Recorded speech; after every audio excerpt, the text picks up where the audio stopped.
कौन बनेगा मंत्री? नमस्कार, 5 की आंच देख रहे हैं आप। मैं हूं आपके साथ अवंतिका श्रीवास्तव। शुरुआत बड़ी खबर के साथ कर रहे हैं। दिल्ली में बीजेपी की बड़ी बैठक होनी है। मंत्रिमंडल को लेकर मंथन होना है। मध्य प्रदेश छत्तीसगढ़ के मंत्रिमंडल दोनों को लेकर ही चर्चा होनी है। आज मंत्री के नाम फाइनल हो सकते हैं, ऐसी भी खबरें हैं। मध्य प्रदेश छत्तीसगढ़ के सीएम इस बैठक में शामिल हो रहे हैं। थोड़ी ही देर में दिल्ली पहुंचेंगे मध्य प्रदेश के सीएम डॉक्टर मोहन यादव। छत्तीसगढ़ के सीएम और डिप्टी सीएम दिल्ली पहुंच चुके हैं। मध्य प्रदेश में 19 दिसंबर को कैबिनेट विस्तार होगा, इसकी संभावनाएं सबसे ज्यादा, क्योंकि राज्यपाल भी 19 दिसंबर के बाद आपको मध्य प्रदेश में नजर आएंगे और उसके बाद बीजेपी सीधे उन तक सूचना पहुंचाएगी। मध्य प्रदेश में मंत्रिमंडल का फॉर्मूला भी तैयार हो रहा है। 3 बार जो व्यक्ति मंत्री के पद पर रह चुका है वो अब आपको कैबिनेट में नजर नहीं आएगा। ये फॉर्मूला संभावित तौर पर बीजेपी यूज करने वाली है। हर लोकसभा से एक व्यक्ति मंत्री के तौर पर कैबिनेट में आपको नजर आएगा। ये लगातार नेता कहते आए कि 23 महज झांकी है, 24 अभी बाकी है और 24 के मद्देनजर ही लगातार काम कर रही है बीजेपी। कब नॉन इलेक्शन मोड में होती है बीजेपी, ये सवाल अक्सर खड़ा होता रहा और इसी समीकरण को साधने का प्रयास भारतीय जनता पार्टी की तरफ से इस बार कैबिनेट विस्तार के दौरान। मध्य प्रदेश छत्तीसगढ़, हो सकता है कि दोनों ही जगहों पर यही फॉर्मूला रहे। हो सकता है कि जातिगत समीकरण साधे जाएं, हो सकता है कि संभागवार ये सब हो, लेकिन प्राथमिक तौर पर जो सूचना मिल रही है उसके आधार पर लोकसभा सीटों पर भी नजर है। हर संसदीय क्षेत्र से एक मंत्री जरूर आपको कैबिनेट में नजर आने वाला है और वो व्यक्ति जो कि लंबे अरसे से कैबिनेट में जिम्मेदारी संभाले हुए हो, बहुत वरिष्ठ हो चुका हो, उसे आप नहीं देखेंगे। कोशिश ये भी रह सकती है कि अनुभवी और नए चेहरों का मेल आपको कैबिनेट में दिखाई दे।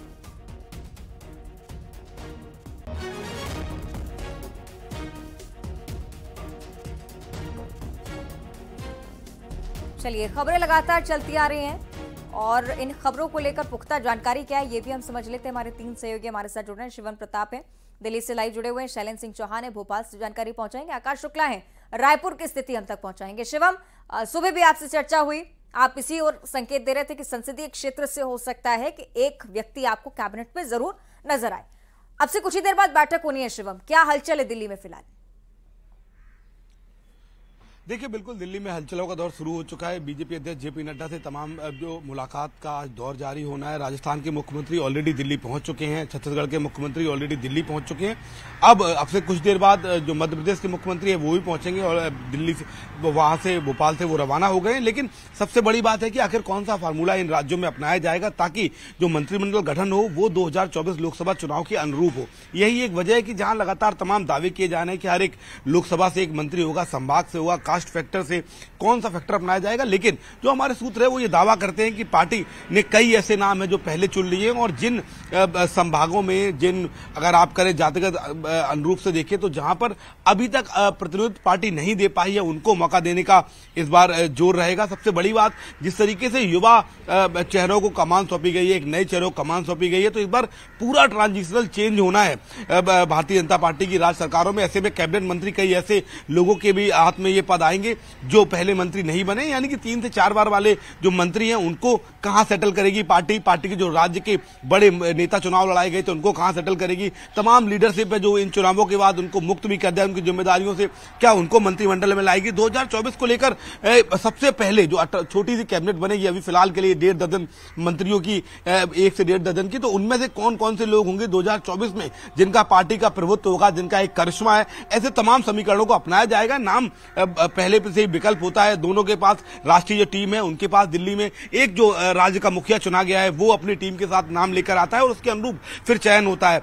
अब से मीटिंगों का कुछ देर बाद दौर शुरू हो जाएगा और आज जब जेपी नड्डा से मुलाकात करेंगे मध्य प्रदेश के मुख्यमंत्री तो उसके बाद एक तस्वीर सामने आएगी कि आखिर कौन से लोग मंत्रिमंडल में ले जा रहे हैं, क्या फार्मूला अपनाया गया है और 2024 लोकसभा चुनाव में यह फार्मूला कैसे पार्टी को विजय श्री दिलाएगा। क्योंकि अगर पिछली बार की बात करें तो 29 सीटों में 28 सीटें पार्टी ने जीती थी, इस बार 29 आउट ऑफ 29 का जो नारा है वो दिया गया। तो ऐसे में शिवराज सिंह चौहान हो, कैलाश विजयवर्गीय हो, तमाम सांसद हो, उनको भी पार्टी नहीं चाहेगी कि उनका जो वोट बैंक है, उनके जो समर्थक है, उनके जो कार्यकर्ता हैं वो नाराज हो, क्योंकि 2024 लोकसभा चुनाव भी बेहद नजदीक है। अब आप ये कहिए कि पार्टी स्लीपिंग मोड में वैसे भी नहीं जाने वाली। तो ये तमाम ऐसी रणनीतियां हैं जिनको बीजेपी देखेगी और समन्वय के बारे में बीजेपी का नाम विख्यात है कि वो ऐसे नाम चुनते हैं जिसके बाद निश्चित तौर पर यह हो जाता है कि कोई विरोध का कहीं से स्वर ना निकले और नए लोगों को मौका मिले।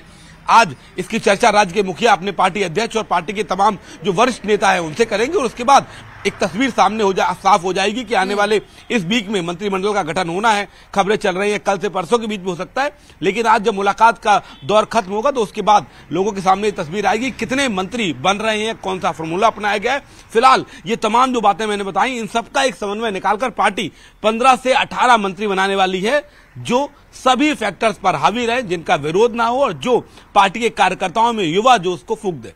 चलिए ठीक है। और ये बहुत महत्वपूर्ण बात जो सौर शिवम इशारा कर रहे हैं, एक अमाउंट जो कि बताया गया है, कई बार हो सकता है कि परिवर्तन की स्थिति भी आपको प्रदेश में देखने को मिले आगामी चुनाव के मद्देनजर। शैलेंद्र, आपकी ओर रुकना चाहूंगी। जिस प्रकार शिवम भी इस बात का जिक्र कर रहे हैं, आपको लगता है परिवर्तन की कोई तस्वीर स्पष्ट होगी मध्य प्रदेश में, जो कि 24 के महत्व को देते हुए लगातार इन नामों का चर्चा, इन नामों पर मंथन लगातार चल रहा है, लेकिन क्या इलेक्शन के बाद कुछ तस्वीर बदलती हुई? शैलेंद्र, देखिए बिल्कुल, आज जो यहाँ से जो सीएम मोहन यादव, प्रदेश अध्यक्ष वीडी शर्मा और संगठन महामंत्री हितानंद शर्मा गए, तो आज की जो बैठक है उसमें एक तो चेहरा और तारीख, ये दोनों तय हो जाएगी कि किस तारीख को मंत्रिमंडल का गठन होना है और कौन चेहरा होगा जो मोहन यादव की कैबिनेट में होगा। तो ये तय है कि जो मंत्रिमंडल में नए चेहरे चुने जाना है, करीब 10 ऐसे चेहरे होंगे जो बिल्कुल पहली बार के मंत्री बनाए जाएंगे, जो आज तक कभी मंत्री नहीं रहे। तो ये पार्टी अपनी लाइन स्पष्ट कर चुकी है, इसको लेकर मंथन हो चुका है। इसके अलावा 3 बार के मंत्री जो है वो 5 से 6 चेहरे उनको बाहर करना लगभग तय हो चुका है, जिसमें कद्दावर नेता जैसे विजय शाह का नाम है, अर्चना चिटनीस भी मुश्किल में है। इसके अलावा गोपाल भार्गव जो लगातार बड़े पदों पर रहे, वो बाहर उठना लगभग तय माना जा रहा है। अंतर सिंह आर है, नारायण सिंह कुशवाहा है, ये सब बड़े चेहरे इस बार मंत्रिमंडल में नहीं होंगे। लेकिन अब दूसरा जो फार्मूला है कि 2 बार के जो मंत्री रहे उनको लेकर क्या होगा, तो इससे बड़ी संख्या में भाजपा में करीब 12 से 15 ऐसे चेहरे हैं जो कभी न कभी 2 बार मंत्री रहे। तो अब उनको लेकर क्षेत्रीय संतुलन के हिसाब से तय होगा कि उन्हें मंत्री बनाया जाना है या नहीं। तो ये सारी चर्चा आज राष्ट्रीय अध्यक्ष जेपी नड्डा के सामने संगठन रखेगा, इस पे बात होगी और उसके बाद ये तय होगा कि आखिर किसको लेना है मंत्रिमंडल में और किसको नहीं। तो आज निश्चित ही आप ये मानिए कि 10 से करीब चेहरे ऐसे होंगे जो बिल्कुल नए होंगे और यह पार्टी की जो गाइडलाइन है उस हिसाब से सभी को चौंकाएंगे भी। ठीक है, चलिए देखने वाली बात कि किनका चयन होता है। आकाश के पास चलते हैं। आकाश, मध्य प्रदेश से क्या अलग रही है छत्तीसगढ़ की स्थिति समीकरणों वाइज? क्या यहाँ पर भी 24 के मद्देनजर हर एक संसदीय क्षेत्र से एक मंत्री? आकाश जी बिल्कुल, तीनों राज्यों में जो चुनाव हुए हैं उसके बाद परिणाम के बाद जो गठन हुआ है, सीएम आए हैं, डिप्टी सीएम आए हैं, तो रणनीति भाजपा की बिल्कुल एक जैसी ही रही है। कहीं न कहीं चौंकाने वाली चीजें हैं, चाहे मुख्यमंत्री को ले ले या उप मुख्यमंत्री को ले ले। अब मंत्रिमंडल का गठन चूंकि होना है तो ऐसे में रणनीति सभी राज्यों में वही, छत्तीसगढ़ में भी वही है। आला कमान का कहना है जिस तरीके से 2018 में करारी शिकस्त मिली थी छत्तीसगढ़ में, भाजपा को बेहद कम सीटों में सिमट गई थी, तो ऐसे में कहीं ना कहीं सेकंड लाइन भी बीजेपी तैयार करना चाहती है। आने वाले समय में लोकसभा चुनाव है, इसको देखते हुए तो वो सेकंड लाइन के लाइन कौन होंगे, तो इसके लिए कहीं ना कहीं नए लोगों को, युवाओं को मौका देना होगा, उनको मंत्रिमंडल में लाना होगा। कारण यही है कि बीजेपी नए लोगों को तवज्जो देने जा रही है, क्योंकि कहीं ना कहीं पुराने जो नेता थे, पुराने जो मंत्री थे, उनको लेकर काफी ज्यादा रोष हुआ था। टिकट वितरण के दौरान भी देखा गया था। हालांकि जो मोदी की गारंटी है, उस मोदी की गारंटी जिस तरीके से मिली, एक बड़ी जीत भाजपा को मिली है, लेकिन इसके बाद भी बीजेपी कहीं ना कहीं नए लोगों को मौका देना चाहती है और जातिगत समीकरण साधते हुए उसको मौका देना चाहती है। जैसे छत्तीसगढ़ में देखें, 5 संभाग हैं और 5 संभाग में कहीं ना कहीं 10 मंत्री आने वाले हैं, तो हो सकता है नए पुराने मिलाकर सामंजस्य स्थापित करते हुए मंत्रियों को, युवाओं को मौका दे, पुराने को मौका दे। तो इस तरीके से समावेशी मंत्रिमंडल आ सकता है। फैसला जल्द आना है। अभी लगातार के परिवर्तन के एक्सेप्टेंस में भी बहुत टाइम लगता है। एक बड़ी परीक्षा यहाँ पर अनुशासन की भी होगी इस दौरान। चलिए, बहुत शुक्रिया आपका आकाश, फिलहाल जानकारी के लिए। शैलेंद्र, आपका भी धन्यवाद। शिवम, आपका भी बहुत बहुत शुक्रिया। और इस प्रकार जब आप बीजेपी की चर्चा कर रहे हैं तो मध्य प्रदेश विधानसभा चुनाव में कांग्रेस की करारी हार के बाद पार्टी में क्या स्थिति है, ये भी आप समझिए। बड़ा फेरबदल आपके सामने है। पार्टी ने कमलनाथ की जगह जीतू पटवारी को मध्य प्रदेश कांग्रेस का अध्यक्ष बना दिया है। आदिवासी नेता उमंग सिंघार को नेता प्रतिपक्ष की जिम्मेदारी, उपनेता प्रतिपक्ष के तौर पर आपको हेमंत कटारे नजर आने वाले। नई जिम्मेदारी मिलने के बाद जीतू पटवारी, उमंग सिंघार, हेमंत कटारे सीधे दिल्ली पहुंचते हैं। सोनिया गांधी, राहुल गांधी से मुलाकात करते हैं। आपको बताएं कि आगे की रणनीति को लेकर इस दौरान चर्चा निश्चित होगी। और ये तस्वीरें आपकी टीवी स्क्रीन पर जब जीतू पटवारी मुलाकात करने पहुंचते हैं राहुल गांधी से। हेमंत कटारे आपको साथ में नजर आएंगे और चेहरे पर खुशी ये व्यक्त भी कर रही है कि आने वाले समय में संगठन के लिए पुरजोर कोशिश भी कर सकते हैं जीतू पटवारी। हो सकता है कि परिवर्तन आपको कांग्रेस में भी नजर आए।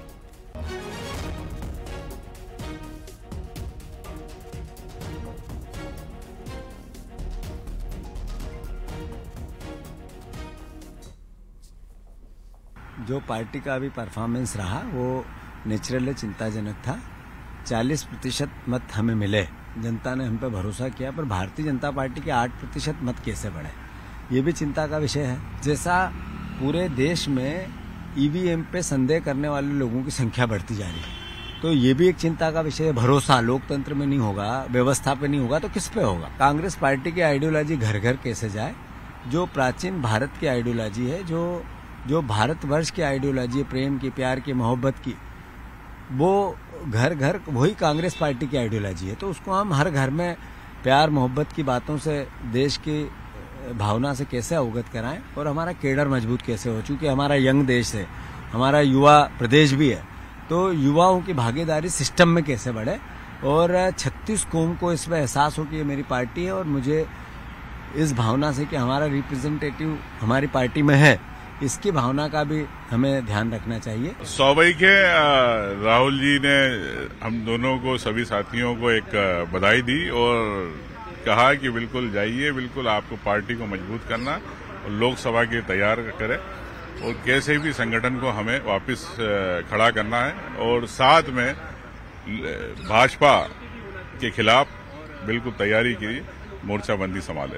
जो रणनीति होती है वो ऑन कैमरा तो नहीं बताई जाती है, लेकिन निश्चित ही जो हार हुई है अभी मध्य प्रदेश में उसकी समीक्षा चल रही है, उनके कारणों पे बात चल रही है, चर्चा चल रही है और एक नई ऊर्जा के साथ हमारे शीर्ष नेतृत्व ने मौका दिया है कार्य करने के लिए। तो हम समझते हैं कि आने वाले समय में सबसे पहले लोकसभा चुनाव हमारे सर पर है, लोकसभा में हम अच्छा परफॉर्म करेंगे और उसके बाद जो अगला विधानसभा आएगा तब तक हम कोशिश करेंगे बीजेपी का सुपड़ा साफ मध्य प्रदेश से होना चाहिए।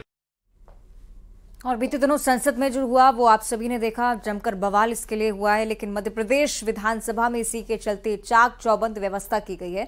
संसद में स्मोक कांड के बाद एमपी विधानसभा में सुरक्षा चाक चौबंद। सदन के बाहर करीब 1000 से ज्यादा पुलिसकर्मी तैनात हैं। सघन जांच के बाद ही विधानसभा में एंट्री दी जानी है। दर्शक दीर्घा में जाने वाले पास धारकों की विशेष तौर पर जांच होगी।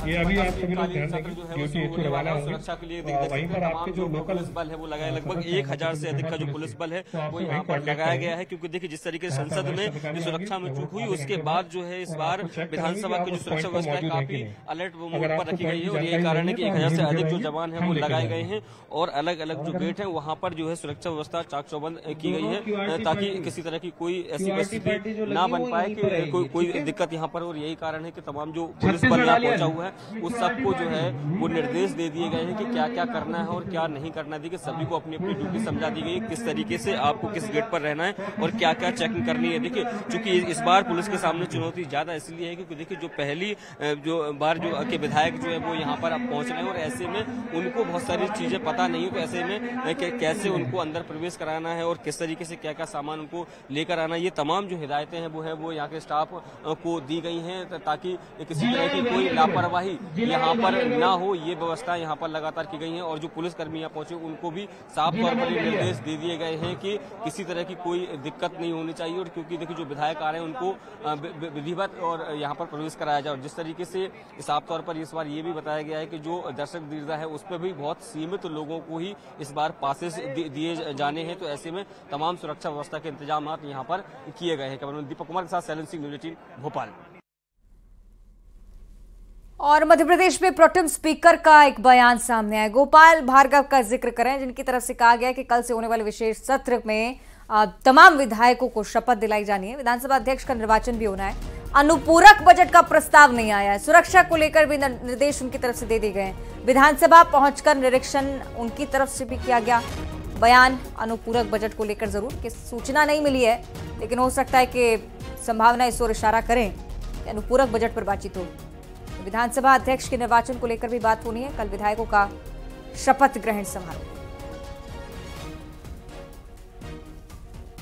तो एमपी के प्रोटेम स्पीकर का ये बयान, आपको बताएं कि विशेष सत्र का आगाज हो रहा है। गोपाल भार्गव की तरफ से ये स्पष्ट कर दिया गया है कि हम कल के लिए पूरी तरह से तैयार हैं। विशेष सत्र को लेकर जितनी भी सुरक्षा व्यवस्था है उनका खुद जायजा भी लिया है।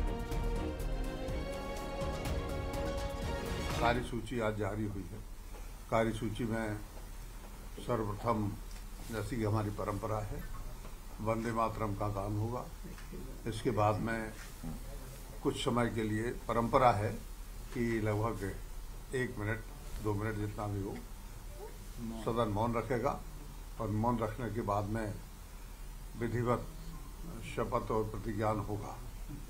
इसके पूर्व में सभापति तालिका का भी तालिका के नाम भी उल्लेख किए जाएंगे। सभापति तालिका में जो लोग रहेंगे तो उनका भी उल्लेख होगा, और फिर सदस्यों के शपथ की विधि प्रारंभ होगी।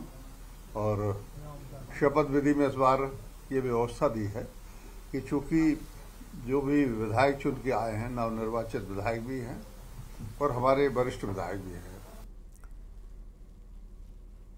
और जबलपुर में शंकराचार्य स्वामी सदानंद सरस्वती ने सीएम डॉक्टर मोहन यादव के उन फैसलों का समर्थन किया जहां सीएम ने खुले में मांस बिक्री और लाउडस्पीकर पर रोक लगाने के निर्देश दिए हैं।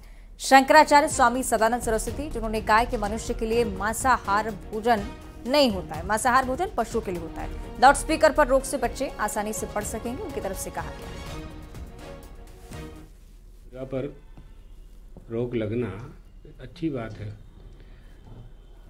परमात्मा ने, प्रकृति ने मनुष्यों के लिए शाकाहारी भोजन का निर्माण किया है। मांसाहारी भोजन पशुओं के लिए है। इसमें आपत्ति कहाँ है? जो आपत्ति कर रहे हैं, अगर किसी एक धर्म के लिए किया होता तो कोई आपत्ति करता। जितने भी धार्मिक स्थल हैं, अखबारों के अनुसार, जो अखबारों में है उसके अनुसार समस्त धार्मिक स्थलों के स्पीकर की जोर से आवाज़ पर रोक है। तो ये तो अच्छी बात है ना। बच्चों की पढ़ाइयों में असुविधा होती थी, 2-2 4-4 घंटे तक पूरी कॉलोनी में माइक बजाते हैं लोग, तो आप लोगों के जो बालक हैं उनके अध्ययन अध्यापन में बाधा पड़ती थी। और इस बीच दिल्ली से एक बड़ी जानकारी, ओम माथुर से मिलने पहुंचे सीएम विष्णुदेव साय, साथ में दोनों डिप्टी सीएम भी मौजूद रहे। प्रोटेम स्पीकर रामविचार नेताम भी साथ में नजर आए। आपको बताएं कि लगातार मोर्चे पर डटे हुए थे ओम माथुर प्रचार के दौरान भी, और इलेक्शन की कमान भी खुद कंधों पर संभाले हुए थे। इलेक्शन के बाद जब सीएम विष्णुदेव साय दिल्ली पहुंचते हैं, मंत्रिमंडल विस्तार की खबरों को लेकर जब बातें चलती आ रही हैं, तब मुलाकात हुई है ओम माथुर से। हो सकता है कि सौजन्य मुलाकात इसे कहा जाए, लेकिन मायने कई सारे हो सकते हैं। दोनों डिप्टी सीएम साथ मौजूद हैं। प्रोटेम स्पीकर रामविचार नेताम भी साथ नजर आए हैं। बेहद खास मुलाकात। ओम माथुर लगातार छत्तीसगढ़ के लिए काम भी करते आए।